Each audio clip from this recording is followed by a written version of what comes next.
Hyderabad safe city. మొన్న ఒక మహిళటికి అభిప్రాయం. హైదరాబాదా అయ్యబాబోయ్, పోకిరీల ఆగడాలు ఎక్కువ. ఇది నిన్న మరో మహిళా టెకీ మాట. అసలు మహిళలకు ఇది సేఫ్ సిటీయా లేక ఆవారాల అడ్డానా అనే డౌట్ కొత్తగా కొత్వాల్ బాధ్యతలు చేపట్టిన మల్కాజ్గిరి కమిషనర్ సుమతి మేడంకి వచ్చింది. ఇక ఆలోచన వచ్చిందే తడవుగా.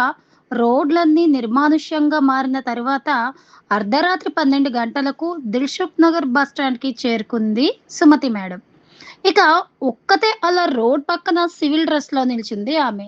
అలా నిల్చుందో లేదో మన హైదరాబాదీ ఆవారాల వెకిలి చేష్టలు మొదలయ్యాయి. "హలో వస్తావా? రేటెంత?"